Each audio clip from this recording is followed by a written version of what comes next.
Nabi itu pernah mau dipermalukan orang karena Nabi ngendikan la adwa wala tiarata, tidak ada penyakit menular.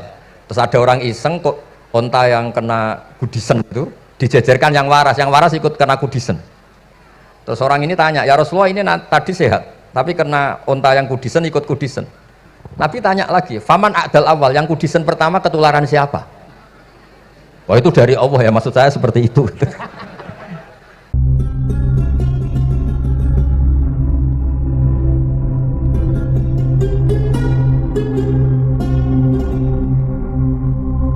Assalamualaikum warahmatullahi wabarakatuh. Bismillahirrahmanirrahim. Nahmaduka ya ghafuru ya syakuru wa salli wa sallim barik ala sayyidina Maulana Muhammad wa ala alihi wa sahbihi asma'in nama ba'du.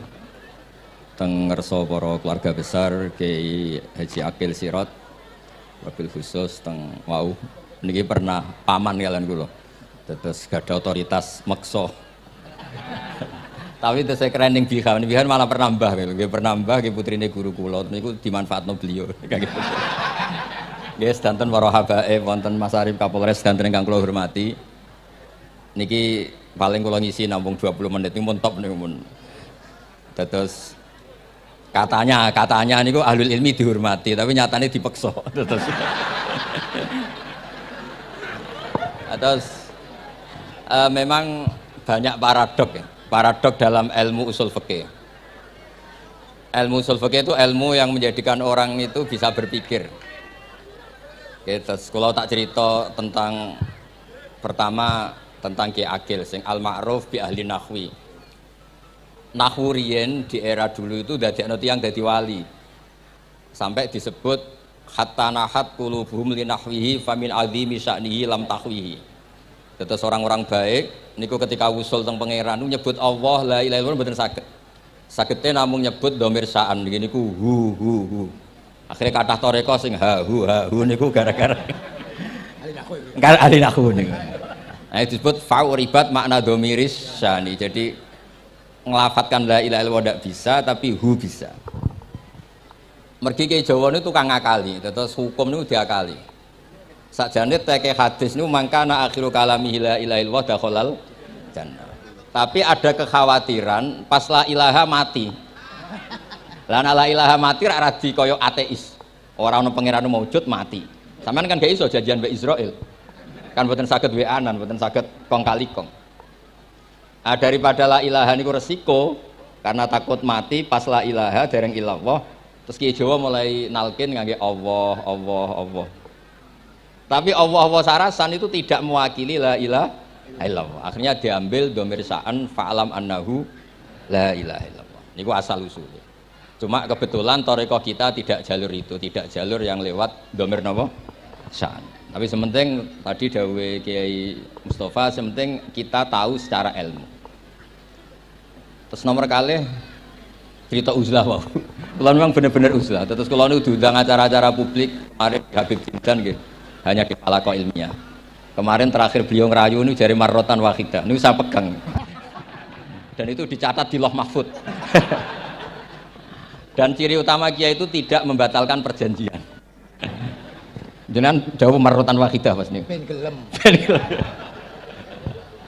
Terus ngeten kula cerita sithik tentang ilmu yang sering kula utarakan.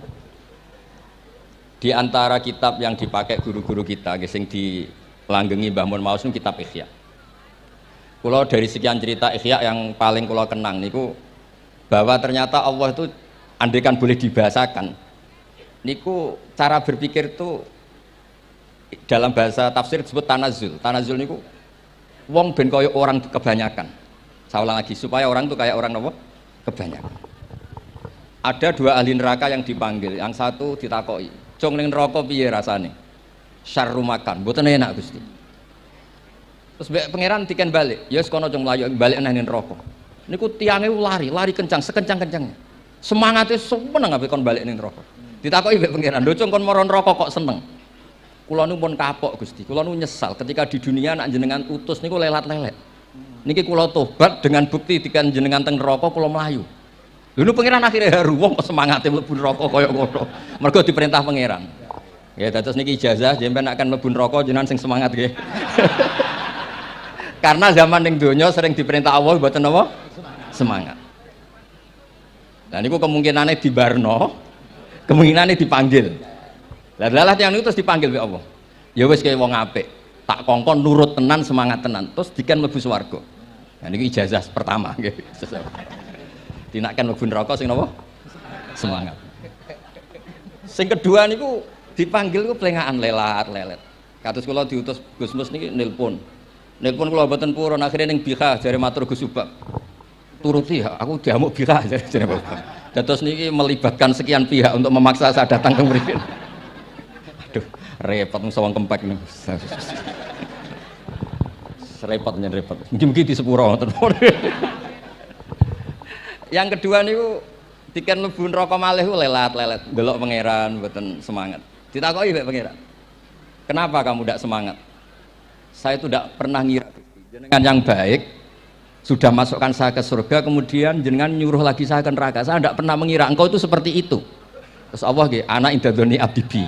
Ya ora apa-apa, swarga ya swarga. Ini dua ijazah untuk sampean supaya bisa masuk napa? Swarga. Terus kita tidak pernah tahu napa Gustofa ngundang kula nyenengno wong akeh ganjaran, napa meksa wong alim dosa, bener ngerti kula carane. Karena dalam ilmu usul fikih, kembali ke usul fikih, kalau nu gak ada khazanah kathah tentang debate pangeran kalian nabi ini. Kathah, buatan satu dua contoh di beberapa kitab tafsir. Suatu saat, kalau sering cerita nih, suatu saat Khalilur Rahman Ibrahim itu kedatangan Israel. Kamu mau apa? Mau matikan jenengan? Kata Nabi Ibrahim, Harro'ai tal Khalil yumitu Khalilah. Mosok aku kekasih pangeran dipateni, mosok orang yang dicintai membunuh yang dicintai. Orang yang mencintai seseorang kemudian membunuh yang dicintai. Tidak ada itu. Akhirnya Israel matur teng pangeran. Cara politiknya ngeten wae sing cara lagi seneng ngendikan politik. Wani kiai lengser dari beliau. Ono. Nak kula niku ahli tauhid wis pancen kodok kodare ngoten mawon mboten berpikir ruwet-ruwet. Terus Israel kan mboten biasa logika kan malaikat itu SOP kan, mboten biasa logika. Akhirnya matur pangeran, kata Ibrahim, masa kekasih bunuh yang dikasih, masa yang mencintai bunuh yang dicintai. Tapi Ibrahim baru sadar ngadepi pangeran gitu, lebih pinter. Terus kan ketika Allah fakullahu, katakan ke Ibrahim, harlo aital khalil yakrohu ayal khalilah. Mosok jari seneng aku kok ketemu aku rawani. Jari seneng kok rawani ketemu. Lah niki sampean aku pengen mati, monggo ngake ilmu sing niki. Wong jari seneng pangeran kok rawani ketemu pangeran. Seneng ketemu. Ibrahim seneng sakit. Yo mati saiki ora apa-apa mati saiki. Terus kedua, niki cerita karena ini pondok ilmu. Orang harus biasa pakai logika usul fikih. Politik juga gitu. Nak kiai politik rawan kena syubhat. Tapi nak wong soleh ra oleh politik, kowe rido dipimpin wong fasik-fasik kabeh. Ya mboten ngerti, mboten bener di pokoke ngoten. Yes, itu memang logika usul napa? Fikih. Logika usul napa? Fikih. Ketika Nabi Adam badhe didamel, niku materinya saking bumi. Pertama sing diutus Jibril. Jibril ambekan qabdatan minal ardi, segenggam bumi. Saya mau bikin Adam, materinya dari bumi. Setelah datang ke bumi mau ngambil ista'adzat billah. Maksudnya ista'adzat billah, a'udzu billahi minka, saya berlindung Allah dari kamu. Antasinani. Kalau dengar Gus Tofa dari ahli nahwu terus kalau niki tak goleki tenan pancen syanahu mun muta'addi bi nafsi. Mungkin nak dibuli ku antusinani kok panjang tadi cerita. Saya tidak ingin bagian dari saya diambil, kok aku bolong. Itu coro bumi itu sudah masalah. Terus akhirnya Jibril kembali, ya Allah, dia berlindung kepada engkau maka saya lindungi. Allah membenarkan Jibril, Mikail juga sama.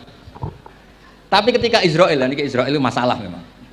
Ketika disuruh ngambil bumi, buminya ista'adzat billah, tetap diambil. A'udzu billahi minka antasinani. Saya berlindung Allah supaya kamu tidak melukai saya, mencidrai saya dengan mengambil bagian dari saya. Kata Israel, wa a'udzu billah alla unaffidhu amroh. Saya juga a'udzu billah diperintah Allah kok tidak kasil. Kudu kasil. Lah saya tidak tahu yang benar istilahnya Jibril apa istilahnya Israel. Terus memang sudut pandang. Makanya dulu ketika banyak pondok putri itu kiai-kiai kuno dulu itu menentang. Alasannya nggih, nak bojone jelas khawatir kiai ini kecoba itu jelas. Tapi banyak kiai itu khawatir tenan. Kecoba fitnatin nisa. Tapi ketika logikanya dibalik, apa kamu ridho para perempuan-perempuan muslimat itu tidak dapat pendidikan apa? Agama. Hanya karena orang soleh tidak punya nyali, tidak punya peduli mengajar. Tapi kita saged diwalik. Ustaz-ustaz sing imane pas-pasan iku kowe ridho nak kecoba.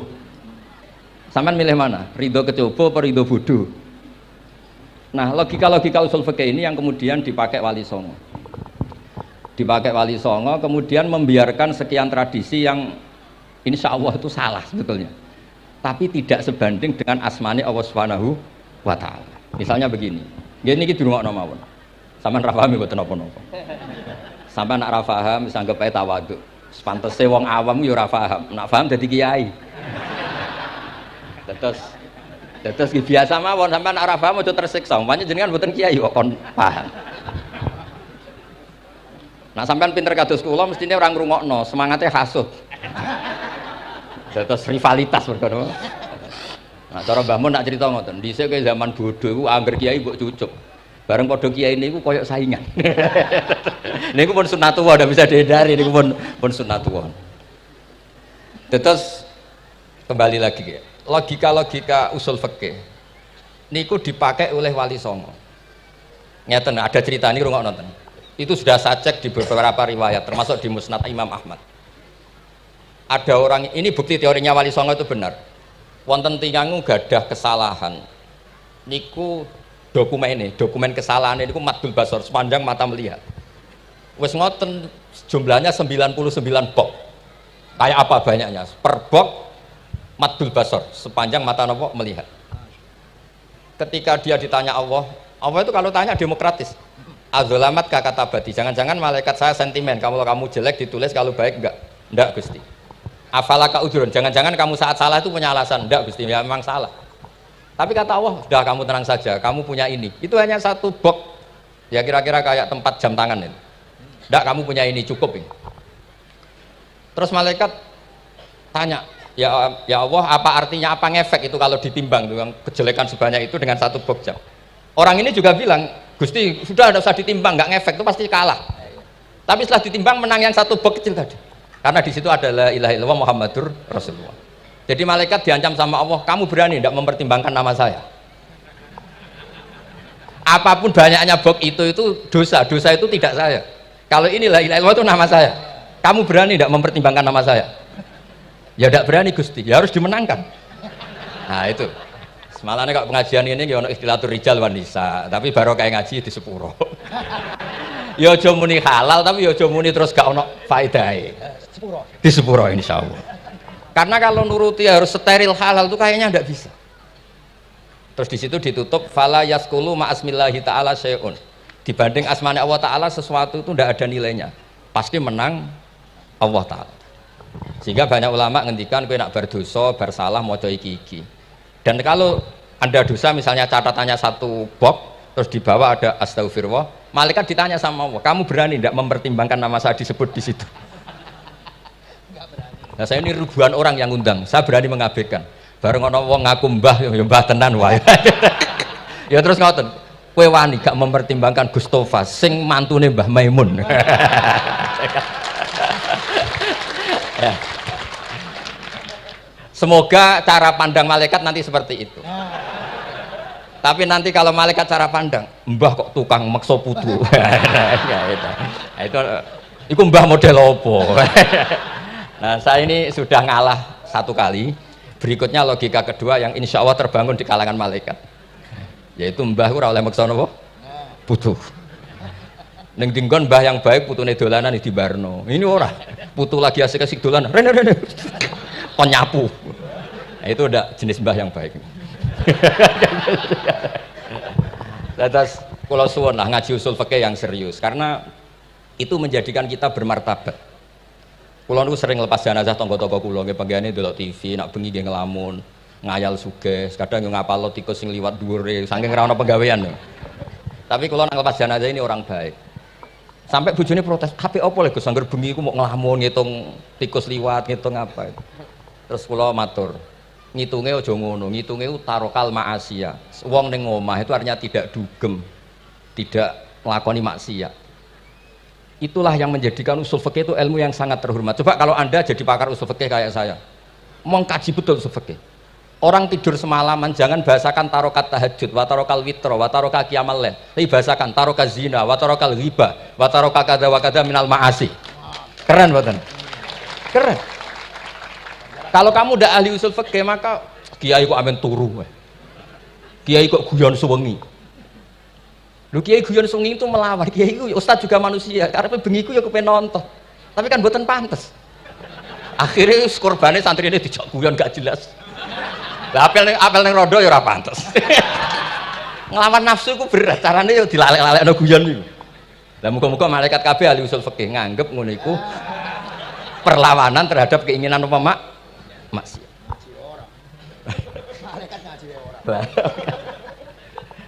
Makanya itu disebut di kitab usul fikih tentang usul itu izmamin mubahin illa wa yatahaqqaqu bihi tarku haramim ma. Fa'il zamu minas sukun tarkul qatli wa minas sukut tarkul hibah. Tidak ada sesuatu yang mubah kecuali saat Anda lakukan, saat itu juga Anda meninggalkan keharaman. Maka sebetulnya mubah ini punya nilai yang luar biasa yaitu tarkul haram atau tarkul ma'asi. Jadi sama ini sama rumah kukar kukur, melebu metu, kukar kukur meneh, melebu metu, bariku turu angop ngorok. Nah semoga malaikat ini al usuli sehingga ngitung itu hada tarokal ma'asiyah kullaha. Hebat ini orang yang tinggal apa? Maksiat. Kayak nak malaikat itu jenis rada ekstrim.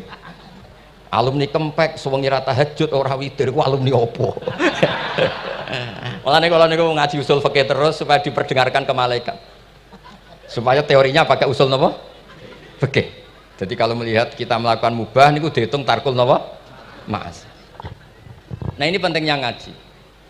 Kalau nate ditanya sama seorang dosen, Gus, masa iya Quran yang katanya mutu semutu-mutunya, kemudian ada ayat kulu washrobu, mosok urusan mangan, gak usah disuruh orang juga makan.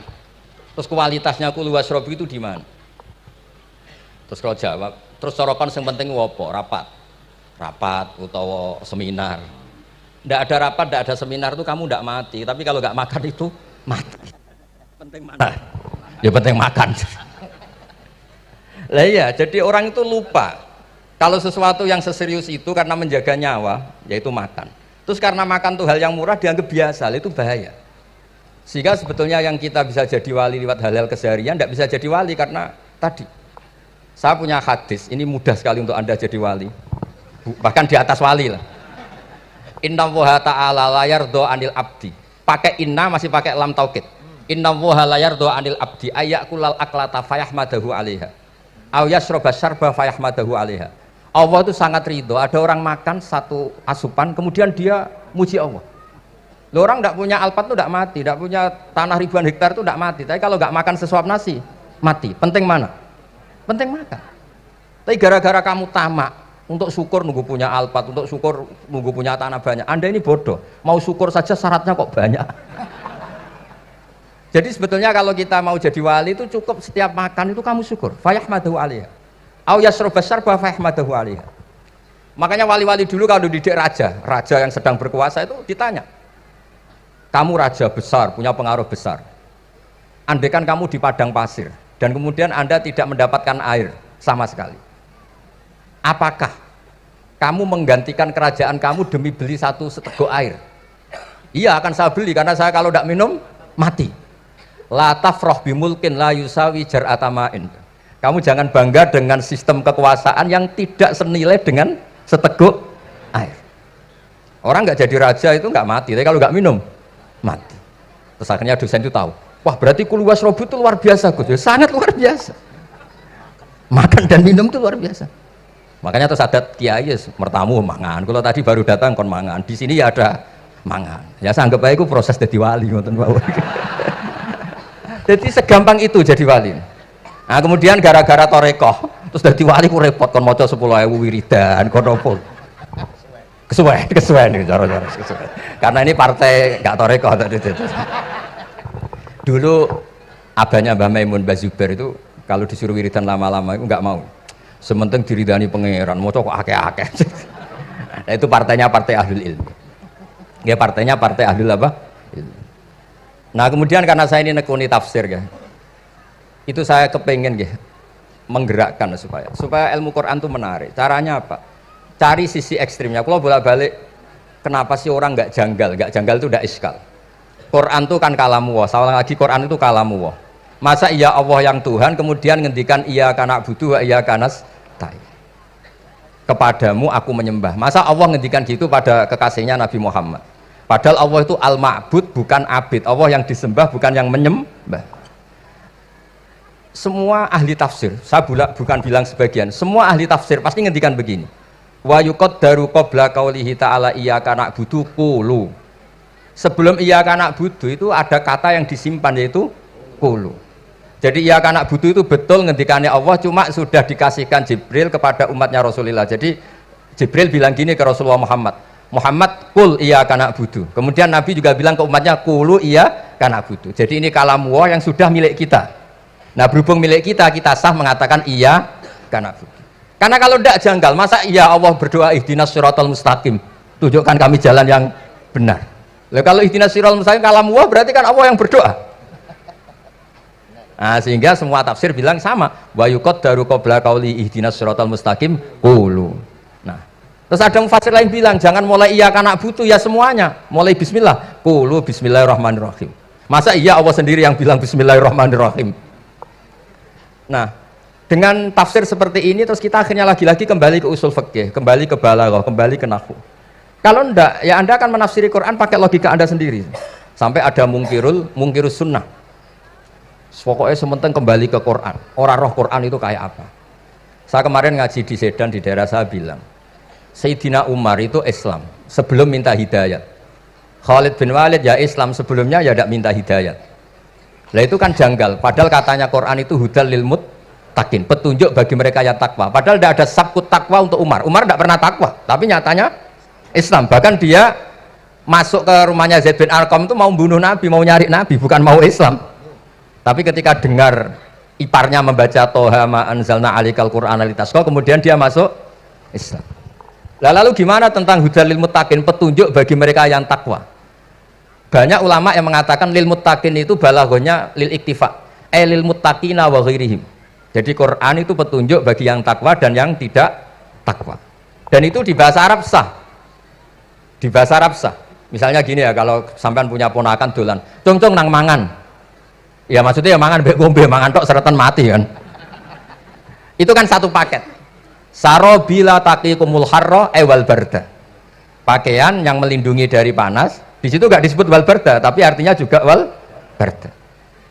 Karena kalau tidak diartikan lil iktifa, nanti Quran itu memberi petunjuk bagi yang sudah muttaqin. Corong doang nguyai segoro, wis takwa kok. Nah ini kita butuh ahli tafsir yang al-usuli. Karena itu yang menjadikan Quran punya kualitas lagi. Saya ulang lagi, punya kualitas lagi. Kalau enggak, Quran tuh kayak biasa-biasa saja, kayak tadi kulu wasrobu kayak dan seterusnya dan seterusnya. Jadi kalau suwun barokahnya hormat sama orang alim kados Ki Akil, Ki Siras dan tenaga keluarga mriki. Orang menghidupkan logika ilmu lagi. Jadi kalau seneng lah nak dalam Gusmus ahli ilmu mboten krana niat fakir mboten.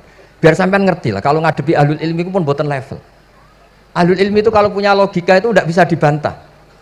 Saya beri contoh sekian contoh yang nyata yang diajarkan Rasulullah SAW. Nabi itu pernah mau dipermalukan orang karena Nabi ngendikan la adwa wala tiarata, tidak ada penyakit menular. Terus ada orang iseng kok onta yang kena kudisen itu dijejerkan yang waras ikut kena kudisen. Terus orang ini tanya, ya Rasulullah ini tadi sehat, tapi kena onta yang kudisen ikut kudisen. Nabi tanya lagi, faman a'dal awal, yang kudisen pertama ketularan siapa? Wah itu dari Allah ya, maksud saya seperti itu. Jadi ada, terus orang-orang kafir itu cara berpikir aja alal alihata ilaha wahida inna hadza lasyai'un ujab. Muhammad, ya tentu mereka masih jangkar. Muhammad problem kita ini banyak. Kalau Tuhannya satu tidak cukup. Ada problem kredit macet, ada problem macam-macam kan, utang piutang macam-macam. Kalau Tuhannya satu tidak cukup. Kita butuh Tuhan banyak karena problem kita banyak. Lalu Nabi mengajarkan mereka apa? Logika yang dibangun. Kalau kamu jadi buruh, kemudian majikan kamu banyak, semuanya merintahkan kamu bingung nggak? Ya bingung. Tuhan kamu itu majikan kamu. Kalau banyak-banyak perintah semua, kamu yang bingung. Ya sudah mat Tuhannya satu saja. Itu disebut wa daraba rasulan daraba masalan rajulan fihi syuraka umutasakisuna wa rajulan salamal lirrajul.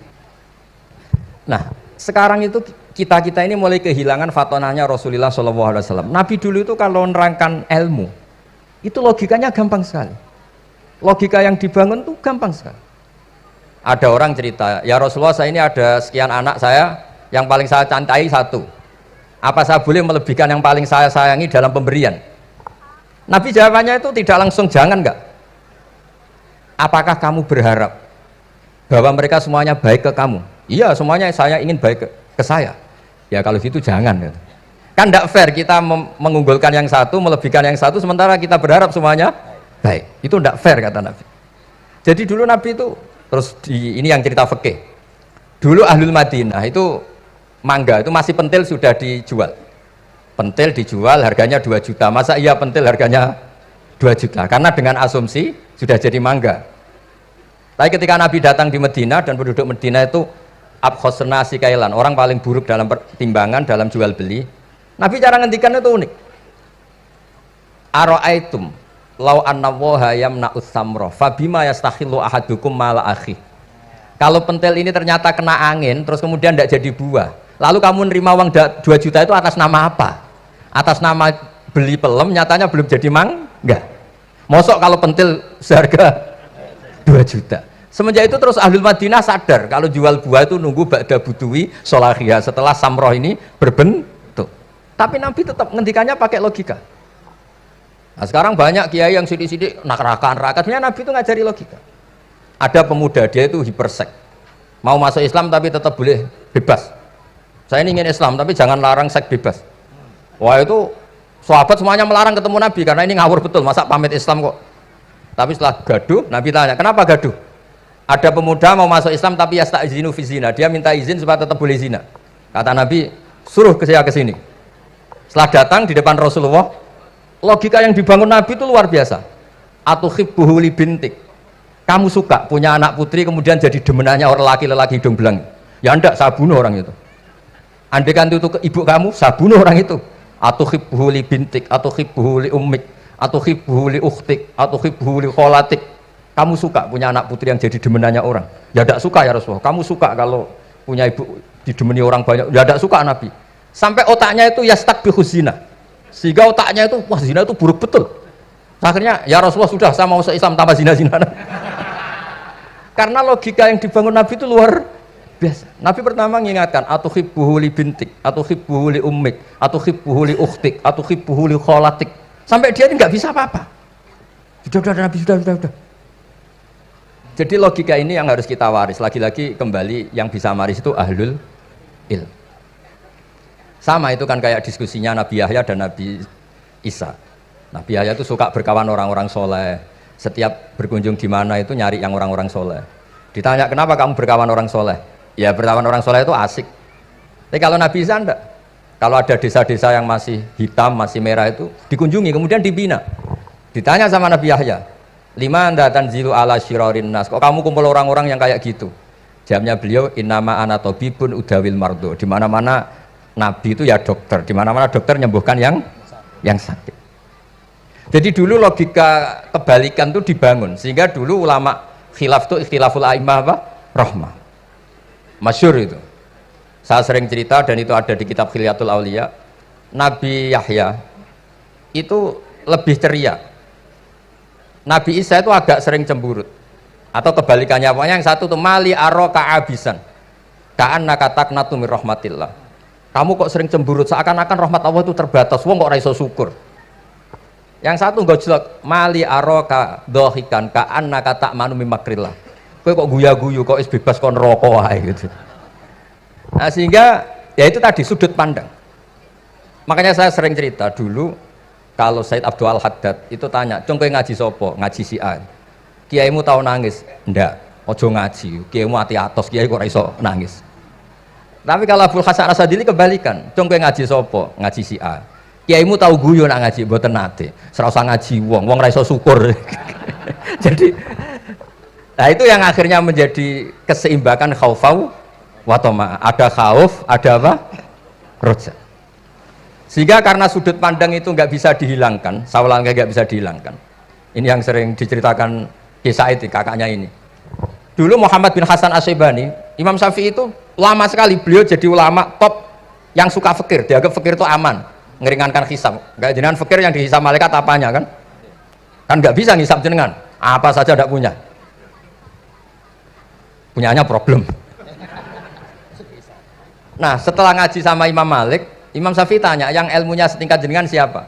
Kata Imam Malik, sebetulnya Abu Hanifah, tapi orangnya sudah meninggal, tapi ada muridnya, namanya Muhammad bin Hasan Asyibani. Kamu ke sana, dari Madinah ke Irak, dulu tempatnya di Baghdad. Setelah di Irak, Muhammad bin Hasan Asyibani itu kalau ngitung uang tuh di meja, emasnya tuh banyak, uangnya banyak, dia hitung di meja, malah kaget.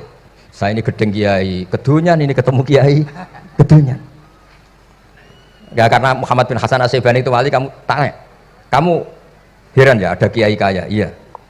Ya sudah, kekayaan ini kasihkan orang fasik biar dipakai demenan, dipakai mabuk, dipakai ini. Terus, ya jangan, kalau kena orang fasik bahaya, jenengan saja. Semenjak itu Imam Syafi'i mulai rodok seneng duit. Jadi ada ceritanya, kok diangen-angen, nah terus keterusan umatnya kayak gini-gini itu. Jadi ini cerita apa istihad, apa cerita apa istihad. Sama pangkat juga sama. Gue seneng nak orang soleh-soleh tidak ikut ngurus negara ini. Mau dikemanakan negara ini. Tapi ada yang berpikir, gue seneng nak wong soleh terkontaminasi. Ya sudah monggo, sing isra payu jabat nggih berpikir zuhud. Sing payu ya berpikir politik. Yang penting semuanya itu berdasar ilmu. Yang penting itu semuanya berdasar apa? Ilmu. Karena ilmu ini basis yang paling diridani Allah Subhanahu wa taala. Masyhur itu di Ihya sering diceritakan Imam Ghazali, ana alim uhibbu kulla alim. Kata Allah, saya ini alim dan sangat mencintai orang alim. Karena orang alim ini yang tahu perspektif. Orang yang enggak, yang ngiranya, saya ulang lagi, yang ngiranya itu enggak ilmiah. Di depan orang alim itu sangat-sangat apa?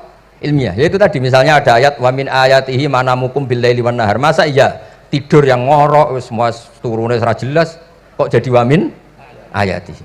Tanyakan ahli medis, sistem tubuh kita kalau enggak tidur itu kayak apa rusaknya? Dan toat pas-pasan ngene iki satu-satunya solusi yo turu. Bengi ngempet kepen delok dangdut, delok dugem. Barang turu jebule esuk wis bar, alhamdulillah. Cara melek iman kamu seberapa? Tarikan-tarikan maksiat posisi kamu terjaga bisa kalah kan? Tapi kalau tidur sukses kan tarkul maksiatnya.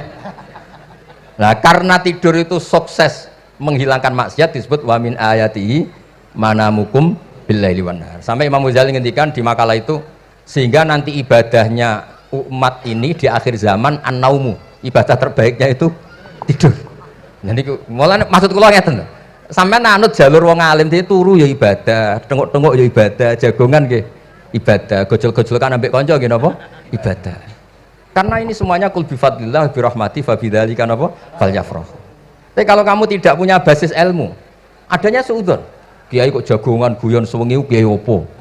Kiai kok turu sewengi ku kiai. Karena basisnya ada ilmu. Padahal jelas ketika Rasulullah bikin urutan kebaikan, pertama Nabi ngendikan kamu menolong orang. Jika tidak bisa, terakhir Nabi ngendikan takufus syarraka anin nas fa innaha shadaqatun minka ala nafsik. Tadi beliau juga cerita di nasihat Imam Mun, idza lam tuhsin fala tusi. Kalau tidak bisa berbuat baik, setidaknya kamu tidak berbuat jelek sama orang lain. Dan potongan ngene iki paling gampang apa? Tidur kan? Wis sampeyan nak turu wis ra zina, ra maling, ra ngrasani wong wis ora tusik. Nah, dengan konstruksi usul fikih seperti itu kamu tahu kualitas ayat wa min ayatihi manamukum billaili wan nahar. Ya sama, ternyata makan itu yang menjaga nyawa. Ternyata makan itu yang menjadikan syukur. Kalau kamu nggak percaya puasa. Sama nak poso gedang goreng itu mewah. Gedang goreng itu mewah. Air satu teguk itu mewah. Makanya kalau lama dulu ada santri kepengen mangan enak. Ya saya ingin mangan enak gini-gini caranya gimana? Itu rumusnya ada sate, ada mie ayam. Idamuhu alju. Kalau kamu ingin enak, lauknya itu lapar. Ya kalau kita kalau puasa itu semuanya kan enak. Nah itu lagi-lagi basisnya itu ilmu. Nah sekarang banyak orang yang sudah tidak peduli dengan ilmu. Kayak ijazah dilakoni kan. Jadi kayak wiridan la ilaha illallah itu sebetulnya harus dibarengi dengan ilmu. Ini yang terakhir supaya nggak lama-lama. La ilaha illallah itu basisnya ilmu. Surga yang begitu mewah itu dibikin juga bagi yang melafadzkan la ilaha illallah. Neraka yang begitu ekstrim Sampai kalau benda dijatuhkan dari atas ke neraka, itu sampai bawah nunggu 70 tahun. Bisa kamu bayangkan kalau kamu di dalam naiknya susah itu. Ini dijatuhkan ke neraka itu sampai bawah nunggu berapa? 70 tahun. Loh, neraka sebegitu ekstrim, itu dibikin untuk yang menolak la ilaha illallah. Berarti kalimat ini kalimat spesial. Kalimat yang neraka dibikin ya atas nama itu yang menolak, surga dibikin juga atas nama itu yang menerima. Itu satu saktinya la ilaha illallah. Sakti kedua, orang kafir 70 tahun ngelafadzkan la ilaha illallah sekali langsung dihukumi mukmin.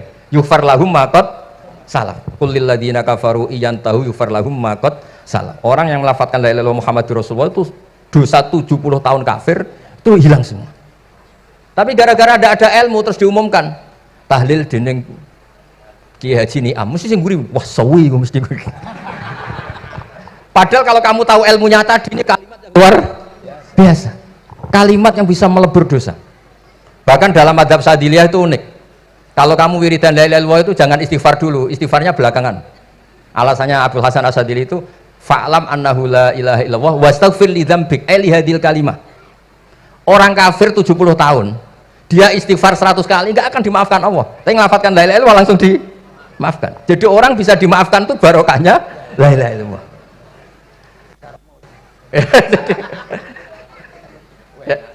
Ya kan? Jadi orang kafir 70 tahun, wirid istighfar 100 kali atau 1000 kali, dimaafkan enggak? Enggak kan? Tapi kalau membaca la ilaha illallah, dimaafkan. Jadi istighfar tuh ngefek positif itu kalau dibarengi la ilaha illallah. Makanya wastaghfir li dzambika bihadil kalimah. Kamu boleh istighfar berdasar hadil kalimah, berdasar la ilaha illallah. Tapi terus kemudian ya thariqah itu banyak, itu urusan rasa.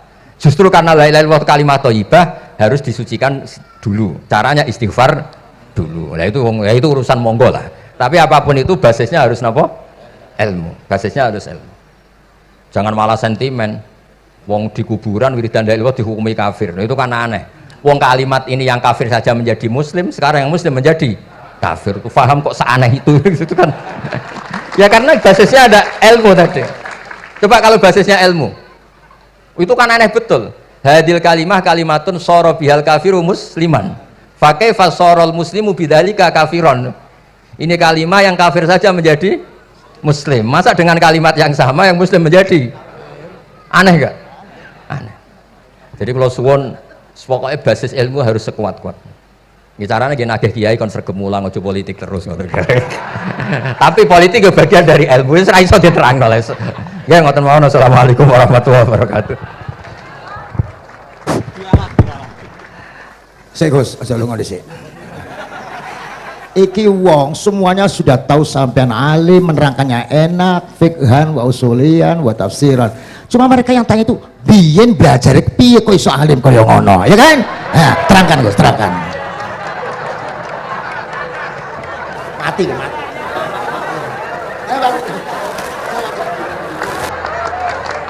Setuju kan? Setuju? Asal dakaik.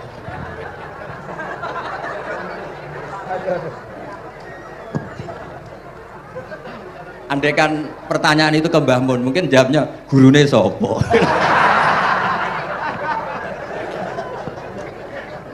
Tapi mungkin kalau ke mbah-mbah saya ya juga mbah-mbahnya nih Biha juga Pak Abdul Aziz, mungkin putuku. Tapi kalau saya ingin cerita tentang saya paling ya, aku sregep. Yang jelas itu dalika fadlu wa yuti apa? Mayas. Tapi gini, kalau ini menghormati bahasa saya ini, kalau ijazah begini, dulu Mbah Mun itu sering cerita juga bahasa. Penak kepengen ngalim, ku sinau sedurunge ngaji. Ya, misalnya kamu ngaji takrib atau ngaji wahab sama Mbah Mun, kamu baca dulu. Sebelum ngaji. Nah, setelah dibaca, misalnya kamu baca rofa, kok Mbah Mun baca jer, kamu baca jer, Mbah Mun baca rofa, berarti goblok tulen. Karena semua teori Anda kok salah. Ya misalnya Mbah Mun baca wadakaro sopa al-musonifu, kamu baca wadakaro musonef.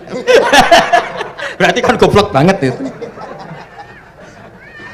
Ya kan ada cerita gitu, ada orang itu nggak tahu betul Gus maknanya lam tardiman itu apa. Lam tardiman dicari di kamus itu udah ada, ternyata itu di head lam tarodaman. Dia baca satu lam tardiman, dicari di kamus sampai hidup mati lagi agak ada. Ya, jadi kamu baca dulu, misalnya di bab khaid lam taro ningali sapa mar'ah daman ing getih. Ternyata ngaji Mbah Mun paginya jadi baca lam taro daman. Jadi kalau kamu malamnya baca lam tardiman loh kok. Jadi itu kata Dewi Mbah Mun mergo sorokan kabeh santriku ora mungkin. Carane ngecek kebenaran Anda itu maca sik. Nanti kalau kemiripannya 50% ya separuh alim. Kalau 70% ya serontok alim. Tapi nanti kalau kemiripannya sampai 100% dan berkali-kali, ya berarti kan sudah luar biasa. Jadi yang ngaji sama Ki Mustafa, Ki Niam, saya mohon santri-santri itu belajar dulu. Biar bisa ngecek nanti guru saya baca kayak apa. Waduh salah ya, Gus. Kenapa lah? Udah salah. Karena kiai itu kalau salah ya mau ngalah. Ini ceritanya bangun betul. Ada kiai nggak tahu apa kakek mergawe kakek politik nggak tahu. Wal babi lan walang. Terus ada santri, kulo gak ada makna kok walang, lawang. Ya walang sing lawang cung. Mau ngalah. Terus watini lan wit alu. Gurune maca alu. Kulo gak ada makna kok elo. Lah ya wit telu kena gua alu. Tapi saya menangi kiai itu kalah sama santri itu. Saroko nyolong sapa wong albedo tangi anduk. Terus gurunya kaget. Cung kok anduk, cung. Bareng didelok endok. Karena kalau pegon kan anduk sama endok itu padha wae. Ini ada padha. Tapi kiainya akhirnya kalah. Memangnya nyolong anduk boleh? Yo ora, cung, yo haram. Ya padha wae kalau gitu nyolong. Nyolong endok ya haram, nyolong anduk haram. Lo cerita itu masyhur itu.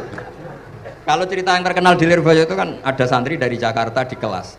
Gurunya bilang Ja'a Zaidun, Zaid datang. Waro'a itu Zaidan, saya melihat. Si murid ini itu melihat pintu terus. Lama-lama gurunya itu tersinggung. Kamu diajari pelengahan nggak sopan. Habis Ustadz bohong. Lah kenapa bohong? Katanya Ja'a Zaidun, Ro'a itu Zaidan. Zaidnya mana?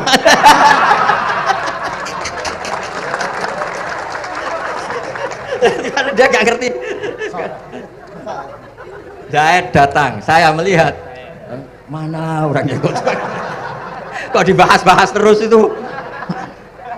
Ya, jadi yang serius tadi kalau sampean ingin nguji kualitas Anda. Makanya saya dulu itu pede baca kitab di depan bangun karena ya ngecek. Dan dulu itu Gus Zofur, Gus Kamil sebelum ngaji ya itu mesti sinau sama saya. Nanti ketika bangun baca tadi kalau kemiripannya kita 90% ya bagus. Syukur-syukur sampai 100. Dan itu terulang sampai Wahab Hatam, Jamul Jami' Hatam. Sehingga kita tahu. Jadi kalau diskusi kita kok salah ya tahu, kalau benar ya tahu. Kalau tahqiq ya tahu. Biasanya kalau tahqiq itu Mbah Mun karena takut nyalahkan kiai-kiai Jawa, kalau baca 2 kali, misalnya begini. Yasmalu, kadang diwaca Yasmilu ya apa-apa kiai Jawa wae gitu. Karena kalau kita memaksakan sampai benar seperti di kamus, kayaknya kalau kiai Jawa itu berat. Berat sekali. Dumeli bojo bolak-balik mesti ora goblok wis apik lah. Karena kalau baca tahqiq itu kan butuh kamus. Yang benar itu Yasmalu misalnya. Tapi kan populer juga orang baca Yasmilu. Saya itu menangi tuh. Kiai Jawa dulu baca Simai itu menangi, Master Simai. Lama-lama setelah banyak alumni Al-Azhar terus berdasar kamus baca Samai semua sekarang. Saya menangi kiai itu baca Dilalah. Lama-lama karena sekarang udah banyak punya kamus, baca Dalalah. Fa'alah. Jadi kiai itu juga kadang-kadang keteror muridnya. Makanya Syekh Zakaria Al-Ansori itu pernah ditanya, kenapa engkau begitu alim alama sampai dilakopi Syekhul Islam? Kata beliau itu lucu jawabannya, karena saya ini orang yang sial. Saya dulu punya guru namanya Ibnu Hajar Al-Asqalani dan punya murid namanya Ibnu Hajar Al-Haytami. Kata beliau, dukik tu bena hajaro ini. Saya ini digebek 2 batu. Kalau mau ngaji takut saya minta ampun karena disuruh baca sama Ibnu Hajar Al-Asqalani. Kalau mau ngajar takutnya saya bukan main karena Ibnu Hajar Al-Haytami itu cerdasnya bukan main. Jadi kalau saya salah itu konangan. Akhirnya dia jadi orang sial tadi. Mau ngaji ya belajar, mau ngajar ya belajar. Makanya meskipun ini pernah sepuh saya tidak berani ngaji beliau. Wah mesti meriang saya kalau ngaji. Jadi yang terkenal alim-alim mohon ngajinya dikurangi ya, karena ini kasihan gurunya. Kasihan gurunya. Nggih, pun cekap. Pun itu catat ya. Sebelum ngaji baca dulu. Satu lagi, Gus. Sampean ketoke kayak desa kok kuliah. Betul kuliah? Oh, nggih nggih. Pun Dari belajar dari mana sampai kemana jenengan? Dari Mondo sampai ke Jogja sampai Putih. Monggo. Ini karena sesuai kontrak, nggak boleh nyulayani janji sekali aja Sekali tak tekno. Jadi sebetulnya kalau di ilmu, saya kan sering ketemu ahli geologi, ahli sosiologi. Sebetulnya di ilmu kita, saya kan lama di Jogja dan itu yang saya pakai juga ilmu zaman di pesantren. Misalnya sosiologi itu kan ada mukadimahnya Ibnu Khaldun. Itu kan teorinya luar biasa. Misalnya begini, kenapa Rasulullah itu harus dari suku Quraisy, suku yang sangat terhormat di Mekah? Itu secara teori sosiologi, bukan teori nubuah. Kata Ibnu Khaldun, Nabi itu mesti final dari kaum itu aneh. Saya ulang lagi, Nabi itu final dari kaum pasti aneh. Nah masa aneh-aneh ini ditoleransi oleh umatnya karena beliau dari suku yang terhormat. Coba kalau dia dari suku, beliau dari suku yang hina, pasti pas aneh-aneh langsung diadili. Ya kalau di NU lah, ndak Gus Dur kok bikin aneh-aneh di NU kan langsung tuntas. Tapi berhubung Gus Dur cucu Mbah Hasyim, orang itu mentoleransi, bahkan mengira jangan-jangan teori beliau lebih baik ketimbang kita. Nah makanya terus kata Ibnu Khaldun, ma ba'atsallahu nabiyyan illa fi mana'atin min qaumin, tidak ada nabi diutus kecuali dari kaum terbaik, supaya masa-masa transisi ini nggak ada perlawanan. Nah, itu namanya sosiologi. Sehingga beliau ngendikan, ini versi tarikh bukan versi Ibnu Khaldun saja. Ketika sahabat disuruh hijrah karena disakiti orang kafir Quraisy, lah engkau sendiri ya Rasulullah, saya ini orang Quraisy, nggak akan ngalami yang seperti Anda alami. Nah itu namanya sosiologi. Begitu juga matematika. Saya sering ketemu pakar matematika dari UI, dari UGM. Misalnya bilang zakat kan 2,5% misalnya zakat hijrah. Saya bilang kalau ngitung itu porogabit, padahal kita zaman sekolah porogabit itu pantangan. Tapi saya bilang, saya punya matematika lebih cepat. Apa itu Pak Pak? Kalau manggil saya Pak. Kalau di kitab disebut rubu'ul usyur apa? Jadi bertahap. Misalnya 1 juta, usyurnya akan 100.000. Setelah 100.000 rubu'nya 25.000. Itu kita tidak usah pakai catatan bisa. Nah itu matematika Arab. Makanya orang Arab tuh nggak bisa nulis, tapi matematikanya cepat karena bertahap. Misalnya 1 miliar ya cari aja usyurnya 100 juta. Berarti rubu'nya 25 juta. Berarti 2,5-nya 1 miliar itu 25 juta. Tapi kalau orang Arab bilang itu rubu'ul usyur. Diusurkan dulu baru dirubuk. Misalnya 6. 2/3 6 berapa? Orang Arab bilang sulusan. 6 sulusnya 2. Sulus 2 kali berarti 4. Sama misalnya zakat zuro. Zakat zuro itu kan al usyur sama nisful usyur. Berarti misalnya kalau tidak disirami ya, tidak biaya, zakatnya itu 10%, berarti per 100 10. Nah sekarang kalau 10 ini kan berarti 1/10. Lah nanti kalau disirami pakai biaya namanya nisful usyur, berarti 5. Jadi orang Arab itu nggak mau langsung bilang 5, karena kalau 100 dibagi 5 itu apa jadi 5 itu mikirnya panjang. Jadi diusurkan dulu terus nanti dibilangkan nisful usyur. Nah, jadi ilmu khazanah kita ini sudah luar biasa. Nah, itu makanya terus orang Arab kalau ngitung matematika itu tidak usah tulisan, tidak usah porogabit karena bertahap tadi. Jadi misalnya 2,5 bahasannya apa? Rubu'ul usyur. 1 miliar, usurnya berapa? 100. Rubu'nya berapa? 25. Nah ini semoga buatan ngingkari janji. Wassalamualaikum warahmatullahi wabarakatuh. Matur. Sebetulnya masih ada satu lagi, cuma ampun. Beliau adalah sangat hafal dengan nu'util masyayikh. Artinya sebutan, kenapa Imam Ghazali itu Syekhul Islam, Hujatul Islam, kenapa Imam Anu Syekhul Islam, kenapa Imam Anu, sahabat Anu, kok ada Saifullah, ada Asadullah, itu biar ahli sekali, karena ini belum tuntas, jadi ya berikutnya insya Allah kita mentongakakan, ya Allah moga-moga Gus Bahak gelem kok ndonga jajal dongane Gus Bahak karo donga sampean mandindi kira-kira. Matur nuwun Gus, matur nuwun Sayyid, matur nuwun, sangat matur nuwun, sangat masya Allah. Niki jelas Gus Bahak itu enteng, cepet itu diterimanya ku, menapa jenenge keterangannya cepat dan sebagainya cepat. Oh, enggak ada kayak yang jelimet. Tak kira apalagi saya mendengar dianya saja nggak paham kok. Itu nah, demikian matur nuwun sampai kudu matur nuwun sangat wong sing lagi uzlah ora gelem luar biasa. Kita hanya udah selanjutnya kata mawon Gus kula sak sedulur sak santri-santri nek pas dengan donga pas uzlah njaluk ditungakne ngoten mawon. Nggih ngoten mawon pun nggih. Sapa itu اللهم صل على سيدنا محمد وعلى أجمعين الحمد لله رب العالمين اللهم ربنا ظلمنا أنفسنا وإن لم تغفر لنا وترحمنا لنكونن من الخاسرين اللهم يا فتاح يا خير الفاتحين افتح قلوبنا واشرح صدورنا واجعل علومنا نافعة واجعل أعمالنا صالحة واجعل ذرياتنا طيبة واجعل حياتنا حياة مطمئنة مرزوقة سالمة من الآفات والبلايا برحمتك يا أرحم الراحمين اللهم يا لطيفا بخلقه ويا عليما بخلقه ويا خبيرا بخلقه والطف بنا يا الله في قضاء حوائجنا كلها من حاجة الدنيا والآخرة يا لطيف يا عليم يا خبير لا إله إلا أنت سبحانك إني كنت من الظالمين لا حول ولا قوة إلا بالله العظيم صلى الله على سيدنا محمد الحمد لله بالعالمين الفاتحة